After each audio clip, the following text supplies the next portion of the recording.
Good morning. I am Dr. Apalata, a clinical microbiologist. And today we are going to discuss simple ways of preventing COVID-19 transmission, to really try to curb the second wave that is coming. I've looked at the numbers of cases and across the globe, and more specifically here in South Africa, where I am. And I have noticed that the number of new cases is actually increasing exponentially. So the number is increasing exponentially and across the country. And if we look at what is happening throughout the world, it seems like the situation is going to get worse before that it gets better. So, and this can be compounded with the end of the year celebrations that will take place, looking at the Christmas that is coming and the New Year that is also coming. I think that there will be so many factors that will contribute into the continuous increase of the cases of COVID-19. So it's very important that we remind ourselves about the basic measures that we have to put in place or we have to consider individually and collectively in order to prevent high transmission rate of cases of COVID-19. So that's why I decided to title this presentation as COVID-19, how to protect yourself and others. So we need to see how we can protect others and protect ourselves and protect others. So this presentation is part of our safety training series on COVID-19 pandemic response.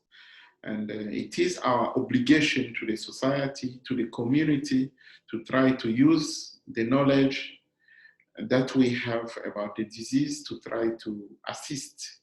So this is me giving back to the community what I understand about COVID-19 transmission and prevention, and how we can be able to break the chain of transmission so that we support the government and other agencies' efforts in trying to contain this pandemic. So this is the content that we are going to discuss. And this is the first part. We will have other lectures, other discussion about COVID-19, but let's get the discussion going on throughout December and the end of the year. So we will look at how does COVID-19 spread, how this condition gets transmitted from one person into another. We just try to remind ourselves again about the transmission. Then we will look at strategies on how to break the chain of infection. How can we better break the chain of infection? So where we will look at the mainly rationale about some of the recommendations that we hear on TV, on the media, and people insisting about, like hand washing, social distances, use of mask, cough education, and respiratory hygiene. Then we will also speak about environmental cleaning and disinfections, and just some few tips on how you can monitor your health daily, so that you remain out of danger, so that you remain out of danger. So the first thing is, how does COVID-19 spread? There are a number of ways this infection can be transmitted, and we will discuss major route of transmission. So we will look at the droplet-borne transmission, contact-borne transmission, because those are the major route of transmission. And we will also discuss the airborne transmission, because now there is a growing evidence on the airborne transmission of COVID-19, and this is quite risky. This is quite risky. But let's look at how this happens. First, what is the difference between airborne and droplet-borne transmission? So we will look at the difference between the two, between airborne and droplet-borne transmission. I think the main difference between airborne and droplet-borne is actually the size, mainly the size of the particles that are released. Because you need someone who is sick, who will be coughing or sneezing. Remember that when you are coughing or you are sneezing, you are releasing a number of infectious particles if you are infected. Then what will happen that those particles that are released have different sizes. They are particles of different sizes. You have much more larger particles and smaller particles. So let's just put things very easy. You have particles that are large enough, they are heavy, so they will not be able to remain suspended into the air in order to travel long distances, moved through the air current. So those particles will then try to fall down within a meter. And some that are of medium size, they can fall within 2 meters, for example. And those tiny, very tiny particles, and it is estimated, it has been always estimated that those tiny particles the diameter are below 5 micrometer. But now there are controversial findings from some studies that have shown that some of the particles may be up to 60 micrometer or 50 or 60 micrometers can still be able to remain suspended into the air. But it has been known for a very long time that particles of less than 5 micrometer in diameter are the ones that can remain suspended into the air and travel long distances, and those are able to cause airborne infections. But those large particles will then go within a meter, so they will just remain suspended, and within a meter of distance, they will fall, onto the ground. So now those are then responsible for what we call droplet-borne infection, or droplet-borne transmission. So those are responsible. So let me just share this with you again so that you can see. So you can see that when someone is coughing or sneezing, the particles according to their sizes, so those large particles, within a meter, when you sneeze or you cough, they will just fall onto the floor within a distance of a meter. So if someone is standing or sitting just close to you in a distance that is 1 meter or less, then you cough or sneeze in his face, that person will directly inhale those particles. And that is what we call droplet-borne. infection or droplet-borne transmission. So you will hear that the World Health Organization talking about social distancing of more than 1 meter, because if you are standing within a meter or less than a meter, you are highly likely to be infected. And this definition here, this understanding has been the basis of bed separation in the hospital setting for a very long time. You know, we always try to separate the bed among patients more than 1 meter, or, you know, that's the rationale. Or maybe in a hospital waiting area, you know, we try to maintain that distance between people. It's based on the understanding that if someone sitting next to you is coughing or sneezing, then if you stay away more than 1 meter from that person, you will be protected. But now it is found that there are still mid-sized particles who can travel a little bit further, you know, and they can then fall onto the floor within 2 meters. That's why you can see the US Centers for Disease Control talking about social distancing as a distance above 2 meters. So when you read these recommendations, those recommendations are not controversial, but it's just depending on the experiment that were conducted.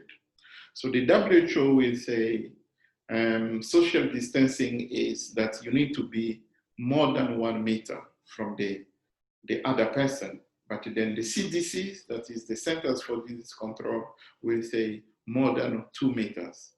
Other people will say more than 1.5 meters. So you just need to understand the rationale that there is a risk, even within 2 meters, there is a risk of transmission.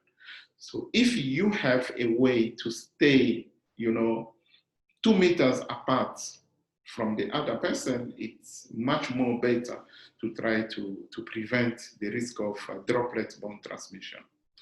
Then you have here in red, those tiny particles that I say below 5 micrometer in diameter will then be taken by the air movement or the airflow or the air current, you know, and they will then be moved around. So you then understand that those will be responsible of airborne infection. And we have known other airborne infections like tuberculosis, like measles, like chickenpox, are also infections that have been known to be transmitted through airborne transmission. And SARS-CoV-2, the one causing COVID-19, influenza virus, MERS virus, that is also different types of coronavirus. So they were all known to be causing droplet-borne infections. There are many others. But now, following this diagram, you can realize what are the measures you can put in place. So you can see that social distancing, it's very critical, you know, to keep apart from other people. It's because they want you to stay away from, you know, this person. Or if, especially you are a medical doctor and you are also examining a patient, or you are intubating a patient, you need to take the necessary measures, because you might aerosolize during the process, you might aerosolize a number of particles when you are placing a tube in. So you need always to have your mask in place. Then to prevent this droplet-borne, so we say about the distance and the use of the mask. But to prevent airborne transmission, you need a good ventilation. You know, that's why you see those tiny particles, they will remain suspended into the air. So you need really a proper ventilation system in place. You know, you need your windows to be open in both sides to allow cross ventilation, or so it's better to really take advantage of the natural ventilation if it's possible. Then in areas where that's why even I was reading 2 days ago the recommendation from the World Health Organization where they are um, they are recommending that people during Christmas and New Year, it's better you go outside and celebrate. You can wear your mask, but just be outdoors. It's better to be outdoors. Now, the reason why they recommend that people should be outdoors, it's because of the airflow. Because of the fresh air coming in, diluting the particles that are released and protecting people. Because the ventilation, if you achieve a very good airflow, air changes, we measure it by air changes per hour. So if you achieve better air changes per hour, then the risk of transmission becomes less and less. So people just need to know how to protect themselves. Now, what happened to these particles that fall, onto the ground, or they fall onto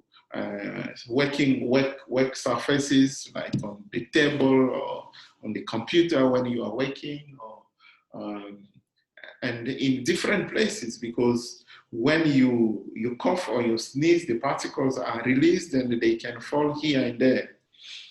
So that way now, your hand becomes a major source of transmission, because you are then going to start touching here and there.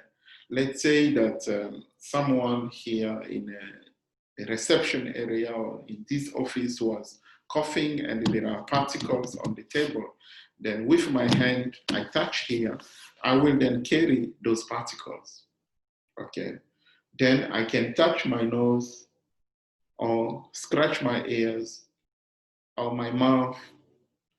So then I allow the virus to be transmitted. And it becomes what we call contact transmission. That's why hand washing becomes very critical, or using hand sanitizers becomes very critical. Understand? Because now with your hand, you are touching here and there, people are coughing, sneezing, or let's say you open the door. When you want to open that door, you carry the virus and you use that door handle, you hold it, you open, you leave the viruses there. Okay, if it takes a long time, nobody comes there, then the virus will be there, and after that, they will die. But if it happened that someone subsequently comes and try to open or close the same door, then that person will carry the microorganism, the virus, and get infected. It's the same when people go and wash their hands. When you don't have elbow operated tapes, for example, you use the ordinary tape, you open it, then you have the virus in your hand. You hold the tape, you open, you leave the virus there. You wash your hands, then you finish, you close the tape, you pick up your virus back. That's the major problem. So the contact transmission, we will see it can be direct or indirect. So the direct contact transmission is if yourself, maybe directly you inoculate, touching and inoculating. Or indirect, it can be through the phone. Let's say here we have a phone and I hold my phone, I leave the microorganism on the phone. Then someone else will come and use the same phone. And it's usually often with office phones,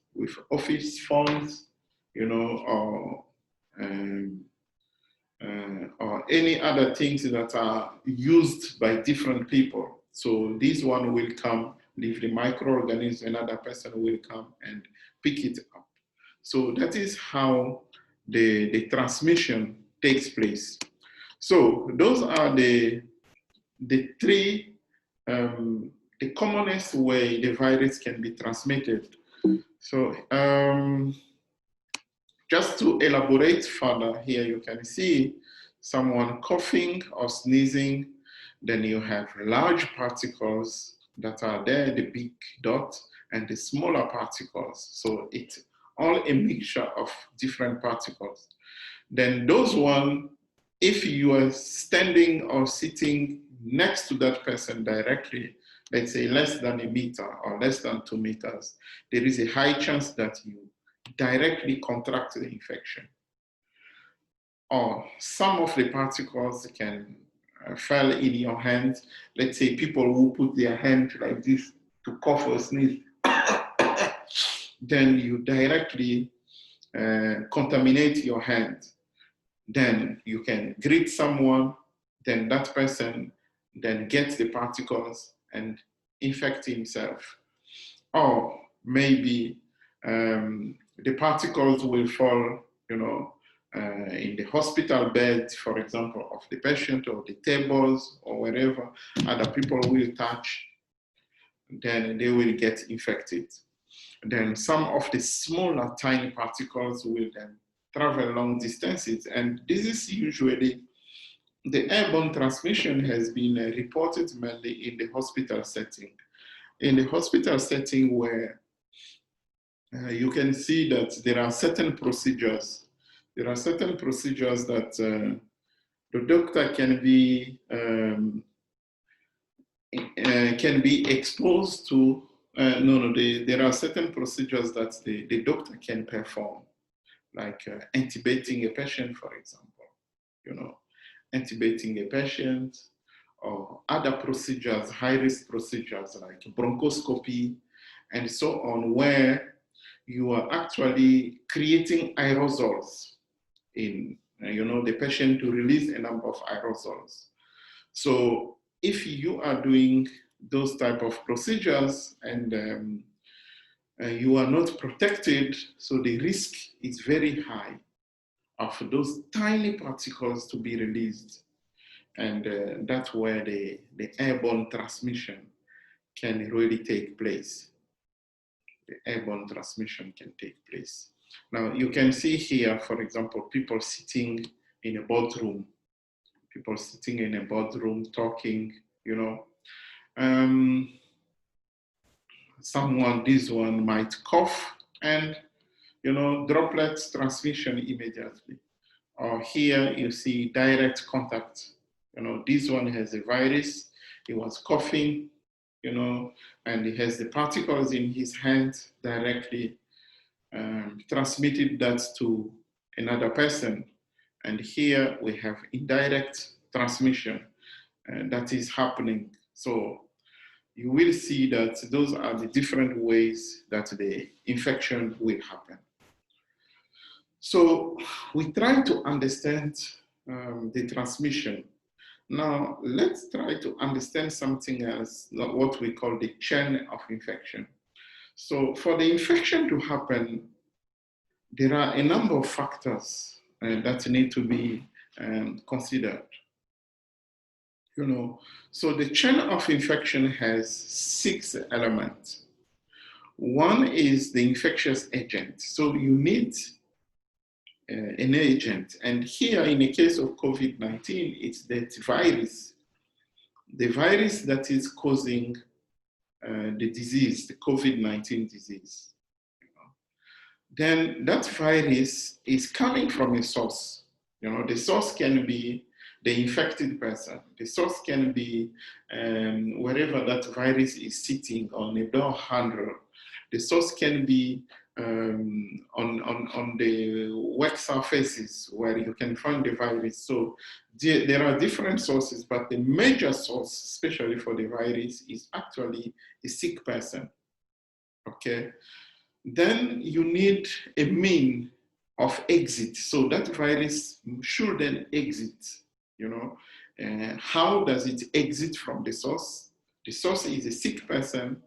So the virus will then exit that sick person through coughing or through sneezing. Okay, so the virus will exit the person. Then when it exits, you need a mode of transmission. A mode of transmission, whether it will be transmitted via droplet or via direct or indirect contact, or sometimes if the particles are aerosolized, they are too tiny, the transmission can be through airborne. Then you need a mean of entry to the other person. You know, how does it going to enter the other person? If the other person is too close to you, you know, he did not respect social distancing, then that person will be exposed. Or if that person was not wearing a mask, that person will be exposed. Then when it reaches that person, it will depend on how susceptible the person is, his immune system, on how he is going to respond to the infection. That's why you see many people can be exposed to the virus, but they respond differently. There are those who will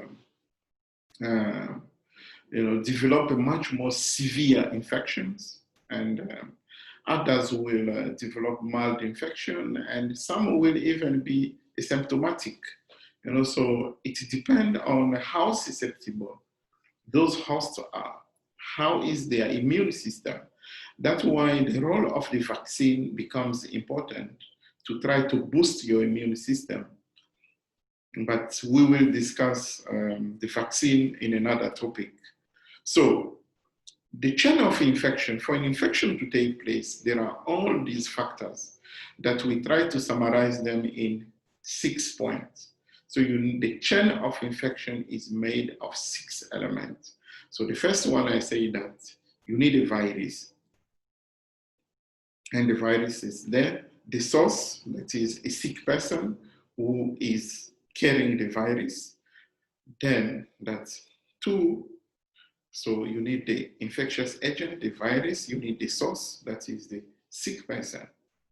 Then the mode of exit, that is the 3rd element, is the mode of exit. And the mode of exit can be maybe through coughing or sneezing. You know, that's why if you are sick and you are wearing a mask, when you cough or you sneeze, the mask will be able to hold those particles to prevent them from exiting. You know, so that's why the mode of exit, if there is no barrier, then the particles will exit much more easily. So that is the 3rd element. The 4th element is the mode of transmission, where we spoke that it can be transmitted via droplets, borne, if it's large particles, or if it falls, or it can be transmitted through contact. And we have very few cases of airborne transmission as well. So that's the 4th element, is the mode of transmission. Then the mean of entry, you know, to someone else, how it will enter someone else. If someone else is sitting closer to you without any mask, without respecting the social distancing, so then the virus will penetrate to his nose or his mouth, or mainly his nose. Then, you know, for especially for this respiratory infection, what is very important, if it penetrates through the nose. Okay. So that is the mean of entry. That's why the other person must have the precautions. And it's always interesting to see people, and they wear their mask. Sometimes the mask is here or the mask is there. Then the most important part, that is your nose, you leave it open for other particles to enter. Or you don't then close your nose and your mouth. If you sneeze or you cough, you expose other people. You know, that is very critical. So the 5th element, I say, is the mean of entry. Then the 6th and last element in the chain of infection is then the susceptibility of the host, how you are able to respond to the virus once you are exposed. So those are the 6 elements, in the 6 elements in the chain of infection. Now, when we speak about infection prevention is now a number of measures, a number of strategies that you can put in place to break the chain of infection at any of these areas. So how can you break the chain of infection? First, to avoid the presence of the virus, of the infectious agent, or to destroy the source, or to avoid the transmission, or to prevent the mean of exit or the mean of entry, or to boost your immune system so that you eat well, you eat healthy, you are immune, you boost your immune system so that you can respond to this condition. You can respond to this condition very well. So those are the way you can try to break the chain of infection at any of these different areas. Now, one of the strategies that has been highly recommended is hand washing. And we cannot overemphasize on the value of hand washing. It looks too simple, but it's very, very important, very critical. Just as I said that you are touching at different places. You greet people, you touch here, you touch there, you carry the virus, you want to sneeze or cough, you use your hand to cover, and those are very bad behavior where you have the virus in you. So when you come, the first thing you need to do much more often is to wash your hands. Wash your hands with water and soap. You use water. You need to ensure that you cover all different parts of your hands, properly. And you need to wash your hands at least for 20 seconds for social hand washing, at least 20 seconds, wash your hands. If you cannot use water and soap, use a hand sanitizer, Then the problem with the hand sanitizer, especially alcohol, it needs to be alcohol 70%. And the concentration is very important of the product that you are using, like alcohol 70%.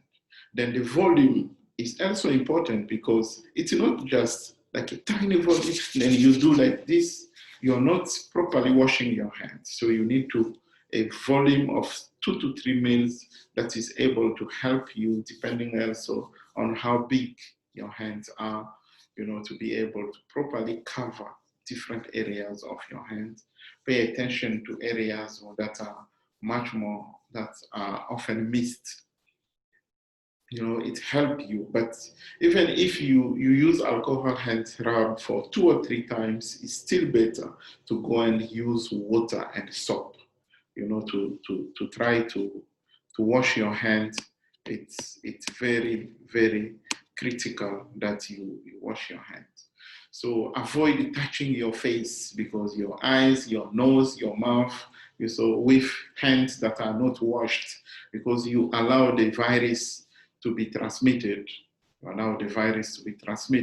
And it's especially important to wash your hands before touching your face, after leaving a public place, after blowing your nose, coughing or sneezing, after handling your mask, or after caring for someone who is sick. You really need to wash your hands. So wash your hands. It's very important. Then very important also, be careful when you use those ordinary taps to wash your hands, because you come with your dirty hands that contain the infectious particles. Then you come here, you hold this, you open the tape, you wash your hands, then you use the clean hand to close the tape, you pick up those pathogens again. So it's just like you did not wash your hands. I say that we also need to pay attention with door handles. Those are areas where many people are touching. So this one comes, touch the first, leave the viruses there. They are so invisible that you cannot see them with your eyes. Okay, then the next person will come, then open. So if you're in a situation like that, you can use tissues. You can use tissues, and you can use tissue to close this ordinary tap. After washing your hands, you use the tissue, you try to dry your hand, and after that, you close the tap. You can use the tissue to open the door, for example. Those are measures that you can put in place, to try to avoid being contaminated, being exposed with the virus. And we say here, when you want to cough, we spoke about social distances, the distance that you have to keep among different people. And I say that the CDC recommendation is at least 2 meters apart, and the WHO recommendation at least 1 meter apart. But we try to show that if you are able to stay away more than 2 meters, it's better. Then you can avoid particles of different sizes. And when you want to cough or whatever, just be sure that you cover your mouth and your nose, with a tissue, not to use your hand. Some people, they use their elbow, but I'm sure that when it's not really the best practice is you can use a tissue to cover your nose and the mouth, you cough, then you can put it in a bin. If you use this and you go home, you have children, a child will come and jump over you, and you never know how you are going to expose other people. Okay, to expose other people. Then, so we spoke about hand washing, we spoke about social distances, and the issue of using a mask is also very critical. When you are living, you are in a community, at home, in the market, in the supermarket, or wherever, you can use a homemade cloth mask. Homemade cloth mask. It's when all people are wearing them, then you are first protecting others. The idea is mainly to contain the particles that if you cough or you sneeze, you protect others. And also, you reduce the amount of particles that can come to you. Then you can see that these measures becomes only important if all of us are wearing the mask at the same time, then we protect each other. But in the hospital setting, there are areas, low-risk areas, where you can wear maybe the surgical mask. But when you are dealing with a patient who are at a high risk of transmitting the infection, or you are doing practices, that can expose you very heavily into a risk of contracting an infection, you can wear what we call N95 respirators. So I will do other lectures where I will go in more details about the use of the mask, whether it's a cloth mask, or it's a surgical mask, or it's an N95 respirators. We will discuss that with more details. And especially the N95 respirators, there are issues about fit testing and fit test and self check, where we can be sure that what the mask that you are using is able to protect you. But just very briefly, if we look at the cloth mask versus the surgical mask, there are differences in a number of issues. For example, you don't need any approval or any testing of the cloth mask. We just have these homemade cloth mask. Sometimes you find them with 2 layers, 3 layers, 4 layers. They made them differently. There is no regulator or any rules on how to regulate those masks. And people don't also follow instruction about the type of fabrics that need to be used. So I will do a presentation after this one on the type of cloth mask you can use and the fabrics that are really important to be protective. And the intended use of these, it's mainly when you are in a public space or, social distancing, and where sometimes social distancing can't be properly achieved, So it's first, you as a wearer of the mask, you are trying to protect other people, and you are also reducing the amount of the pathogens that you are exposed into. There is no fit test that is done in either cloth or surgical mask, because those are the type of mask that we call loose-fitting masks. So we don't fit test them. We don't do the seal check, except for N95 respirator. Those are tight-fitting. They can be checked. Now, when it comes to the filtration of this mask, the cloth mask does not provide the wearer with a reliable level of protection from the inhaling small airborne particles. So it's not considered a respiratory. It will not provide you with a respiratory protection. So, but I will, as I said, I will speak with more details about this. So the leakage is very high. The same thing, just a brief comparison between surgical and surgical mask and N95 respirators. As I say, that the surgical mask, that are used in the hospital setting, both of those masks are used in the hospital setting, and this is more commonly used in different areas, but this is more reserved in high-risk areas or high-risk procedures, or dealing with patients who are high likely to transmit the infection. So surgical mask is tested. It is a mask that is FDA approved. We say that it's the US Food and Drug Administration. So it has been tested and approved. And N95 respirators go through more stringent, check and test. It's what we call NIOSH approved. So this is a National Institute of Occupational Health in the US that tests those respirators. So it is well checked, and we will speak in more details about this mask and why the letter N, and why 95, that is a 95% efficiency. So we will have a separate presentation where we will go into more details. Then the intended use, as I said, the surgical mask has a particular way of protecting. It is also fluid resistant, especially when you come into contact with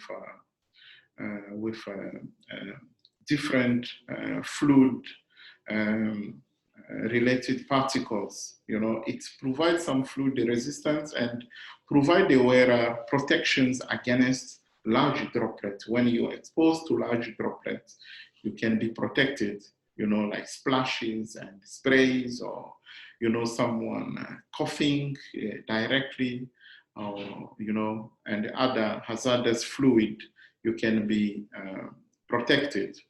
But then N95 will really reduce the risk of exposure. That's why I spoke about 95% efficiency, 95% protection. But that level of protection, you achieve it only when you are wearing a mask that you are sure that it's actually fit you well. That's why there is a test that we do called N95 test. That is a test that is able to protect you. to ensure that the mask, the size of the mask you are going to use will be of protection.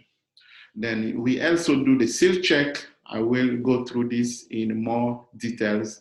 The filtration, I spoke about it. So follow our lecture on mask.